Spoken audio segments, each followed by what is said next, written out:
Aujourd'hui, nous avons le plaisir d'accueillir Mme Marie-Monique Robin. Bonjour, Mme Robin. Bonjour. Mme Robin est l'auteur d'un nombre impressionnant d'ouvrages. Son dernier né est Le Roundup face à ses juges. Alors, c'est un réquisitoire impressionnant, très fouillé, du Roundup, plus précisément le glyphosate, l'agent actif. Alors, Mme Robin, quels sont, selon vous, les crimes ou les principaux griefs que, comme consommateur, on pourrait appliquer au Roundup? Alors, le Roundup, vous savez, c'est l'herbicide le plus vendu au monde qui a été mis sur le marché par Monsanto en 1974. Et sa molécule active, c'est le glyphosate. Et aujourd'hui, il y a plein de fabricants d'herbicides à base de glyphosate parce que le brevet est tombé dans le domaine public. Alors moi, ce que j'ai découvert, et j'ai dit vraiment découvert parce que je pensais être très informée. J'ai fait avant, il y a quelques années, un film et un livre qui ont fait le tour du monde. Le livre est traduit en 25 langues et il s'appelait Le monde selon Monsanto. Et je croyais que j'étais bien informée sur Monsanto. Et en fait, j'ai découvert que ce fameux Roundup ou le glyphosate était une molécule extrêmement toxique, bien plus toxique que tout ce que j'avais pu imaginer. Moi, j'ai passé 2 ans. J'ai fait le tour du monde, j'ai rencontré des victimes présumées de Monsanto et de ce produit, des agriculteurs, des experts, des scientifiques, des juristes. Et qu'est-ce qu'on peut dire en quelques mots ? Je pense que c'est la molécule ou l'une des molécules les plus toxiques jamais inventées par l'homme parce qu'elle agit de plein de manières différentes, dont certaines sont totalement inconnues. On ne sait pas, par exemple, que le premier brevet obtenu sur le glyphosate, ce n'est pas Monsanto qui l'a obtenu, mais une autre compagnie américaine qui s'appelle Stauffer Chemical, parce que cette molécule a la capacité, est ce qu'on appelle un chélateur de métaux. Alors ça fait peut-être peur d'entendre ça, mais ça veut dire quoi? Ça veut dire qu'elle est capable de séquestrer les métaux qui sont dans son environnement, de les fixer, de les rendre solubles dans l'eau. Donc le premier usage du glyphosate, c'était pour détartrer les chaudières et les canalisations d'eau. Et ça a des impacts très importants sur les sols, parce que évidemment ce glyphosate continue de séquestrer les minéraux, et du coup ils ne sont plus disponibles pour les plantes. Et c'est comme ça que j'ai découvert dans le Midwest, dans l'Iowa, pas très loin d'ici finalement, n'est-ce pas? Ouais. Dans une région où il y a des millions d'hectares d'OGM, un peu comme chez vous, n'est-ce pas? Du soja transgénique manipulé génétiquement pour pouvoir justement tolérer les épandages de Roundup ou de glyphosate ou du maïs. Et bien, j'ai découvert plein de maladies que des agronomes ont présentées en disant que depuis quelque temps, ils constataient qu'il y avait par exemple ce qu'on appelle le syndrome de la mort subite du soja, une chose qu'on ne connaissait pas avant dans les champs de soja, ou la flétrissure bactérienne de Gauss dans le maïs, qui détruisent les récoltes et qui seraient dues, me disent ces agronomes, à cette fonction de chélateur de métaux du glyphosate, qui à force d'être passé, c'est bioaccumulé, parce que l'un des plus gros mensonges de Monsanto, et ça j'aimerais bien que ceux qui nous écoutent entendent bien ça, le glyphosate n'est pas biodégradable. Ah bon. Ils ont été condamnés, Monsanto, 2 fois. L'accumulation. Voilà, ils ont été condamnés 2 fois par la justice américaine et française pour publicité mensongère. D'ailleurs, si vous regardez bien les bidons aujourd'hui, vous verrez qu'ils n'ont plus le droit de le mettre. Et puis surtout, ça se bioaccumule. C'est ce que montre une étude cachée de Monsanto. Ça veut dire que non seulement ce n'est pas biodégradable, mais ça se bioaccumule. Et quand ça s'accumule dans les sols, eh bien, il y a un moment où il n'y a plus de minéraux disponibles pour les plantes parce qu'ils sont séquestrés. Voyez, et ce qui explique ces maladies. Ces questions-là demeurent quand même un peu complexes pour le commun des mortels, pour les producteurs.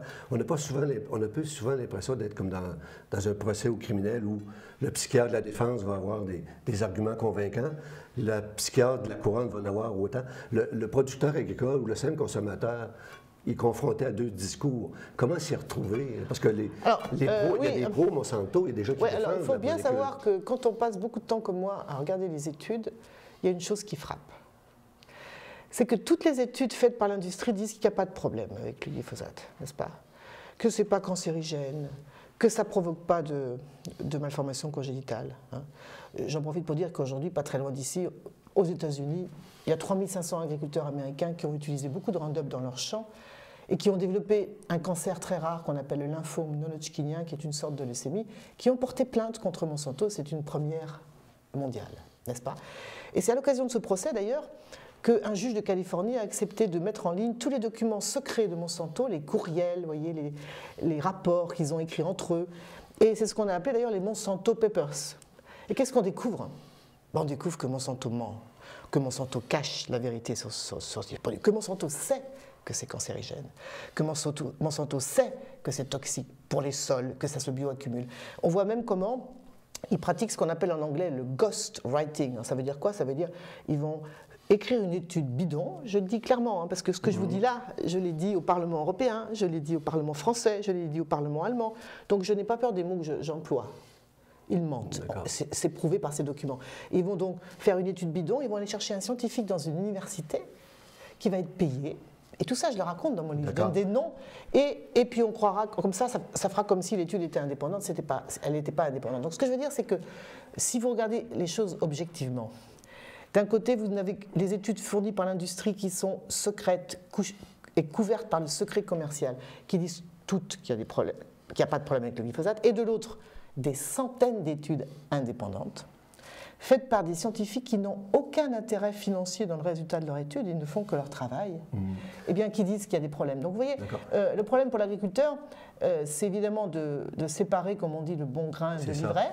Mais moi, j'ai essayé de faire ça pour ça, parce que vous moi, faites œuvre de prophète ou de défenseur de la santé publique, mais entre l'édition de votre livre en bibliothèque et le champ, le terrain, où on va retrouver des agronomes, des spécialistes, des vendeurs de ces produits-là. Oui. Comment est-ce que ce message-là peut se rendre à ceux qui ont à utiliser le produit ou à ne pas l'utiliser? Oui, alors ça c'est une très bonne question et c'est la seule question qui pour moi mérite maintenant d'être posée. C'est-à-dire que moi je suis fille de paysan dans mon pays. Je suis née sur une ferme dans le Poitou-Charentes, dans les Deux-Sèvres très exactement. Et mon papa, quand je suis née en 1960, on lui a dit, tu vas nourrir le monde avec l'agriculture industrielle, et il l'a fait, l'agriculture industrielle, pendant plus de 30 ans. Jusqu'à ce que je fasse le film et le livre Le Monde sur le Monsanto, qui ont bouleversé ma famille, et mon frère, qui avait repris la ferme familiale, et qui ont dit très peu de temps après, mon père et mon frère, nous passons en bio. Une fois qu'on a dit ça, c'est bien, mais on fait comment, n'est-ce pas? Et mon frère, qui était un ingénieur agronome, m'a dit, Marie, c'est comme ça qu'on m'appelle, je n'y connais rien, je ne connais rien au sol, il faut tout que je réapprenne. Donc je veux dire par là que moi, je pense, sincèrement, et encore une fois, moi je n'ai pas d'intérêt, je suis payé par personne pour dire ce que je dis. Je le fais parce que je suis journaliste. J'ai eu la chance de pouvoir faire le tour du monde, de rencontrer des agriculteurs dans l'Iowa, des agriculteurs au Sri Lanka, des agriculteurs en France, sans parler des scientifiques et des experts, etc. Il faut interdire cette molécule parce qu'elle est très toxique. Ce n'est pas pour la remplacer par une autre molécule dont on dira dans 20 ans qu'elle est aussi très toxique, vous me suivez? Oui, d'accord. Parce que ça fait quand même, ça fait 50 ans que ça dure cette histoire, n'est-ce pas? Et les agriculteurs qui nous écoutent, ils savent qu'avant le Roundup, il y avait un autre herbicide qui s'appelait le 2,4,5-T, qui a été beaucoup utilisé partout dans le monde. Hein. Tristement célèbre parce que c'était l'un des composants de l'agent orange, vous savez, utilisé pendant la guerre du Vietnam.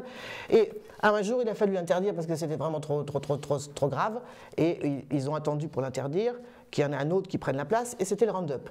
Est-ce qu'on va continuer comme ça? Est-ce qu'on va continuer à empoisonner nos sols, à détruire nos terres, à rendre malades nos paysans?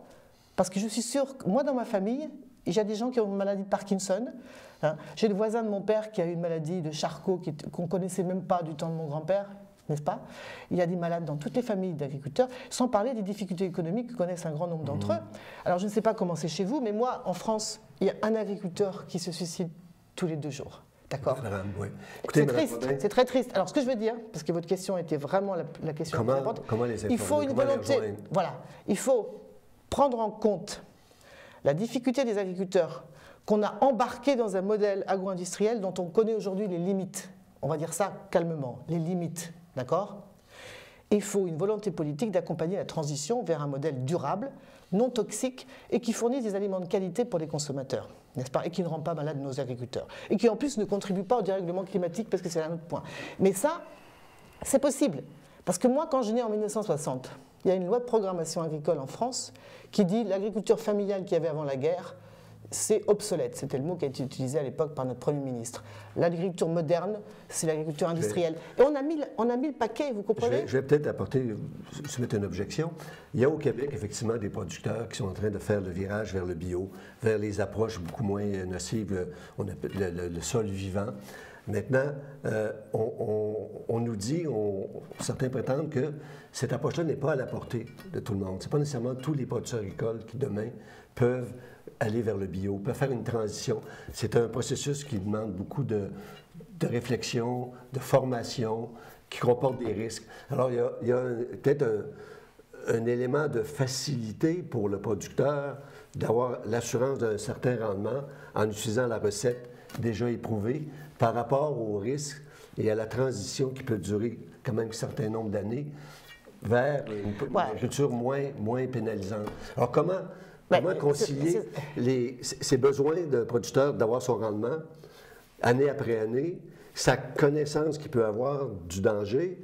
Alors, il n'est pas un peu coincé, notre producteur, entre ces deux impératifs? C'est ce que je viens de vous dire, il est coincé, bien sûr. Je dis même qu'il est la première victime de ce modèle. Vous parlez des rendements, mais je peux vous dire que nous, par exemple, en Europe, sur les grandes cultures céréalières, par exemple, à cause du dérèglement climatique et des aléas, les rendements sont effondrés de 5 à 10% sur des études qui le prouvent. Et je sais que dans l'Iowa, je ne sais pas comment c'est ici chez vous, au Québec, mais dans l'Iowa, encore une fois où j'étais, comme il y a beaucoup de maladies nouvelles qui sont en train de se développer, là on a utilisé beaucoup de Roundup, les agriculteurs sont très inquiets parce que les rendements ne sont plus au rendez-vous. Mais la question, c'est effectivement, et là vous avez raison, qu'est-ce qu'on fait pour soutenir les agriculteurs qui veulent changer de modèle, qui ne savent pas comment faire parce qu'évidemment, on doit finir l'année. Si on n'a pas de perspective de soutien à la fois financier en termes de subvention à la transition, c'est-à-dire qu'il faut un moment où il faut apprendre à cultiver autrement, hein. Il faut apprendre à considérer que le sol, c'est la clé de l'agriculture moderne de demain, n'est-ce pas? Moi, j'ai fait un film et un livre qui s'appelle « Les moissons du futur ». J'ai fait le tour du monde montrant comment on pourrait nourrir le monde beaucoup mieux qu'aujourd'hui si on pratiquait l'agroécologie. J'ai accompagné dans ce travail le rapporteur des Nations Unies pour le droit à l'alimentation qui s'appelait M. Olivier de Scutter et qui avait fait un rapport sur l'agroécologie. J'ai fait le tour du monde, je suis allé en Amérique du Nord, en Amérique du Sud, au Japon, en Europe, en Asie, en Afrique. J'ai vu partout des agriculteurs pionniers qui pratiquent une agriculture, encore une fois, sans intrants chimiques, soit avec des couverts végétaux permanents, n'est-ce pas, sans labour, avec semis direct dans des cultures intercalaires, etc. Et avec d'excellents rendements. Ce que je veux dire par là, c'est que les savoirs, on les a. On a partout dans le monde des pionniers, des gens qui ont montré, des agriculteurs, qu'on pouvait faire autrement. Et ce qu'il faut maintenant, c'est une volonté politique de diffuser ces savoirs qui sont déjà des savoirs concrets, qui ont été développés, je suis sûr qu'au Québec, il y en a. Oui, oui, bien sûr. Et qui vont déjà dans le bon sens. Mais simplement, on a besoin d'une volonté politique pour accompagner cette transition. C'est tout le temps que nous avons. Maintenant, vous soulevez la question de la volonté politique. Votre livre arrive à propos. Au Québec, on est à la veille d'avoir une nouvelle politique bioalimentaire. Alors, il y a des enjeux qui sont sur la table, il y a des propositions qui sont sur la table qui vont beaucoup dans le sens que vous soulevez.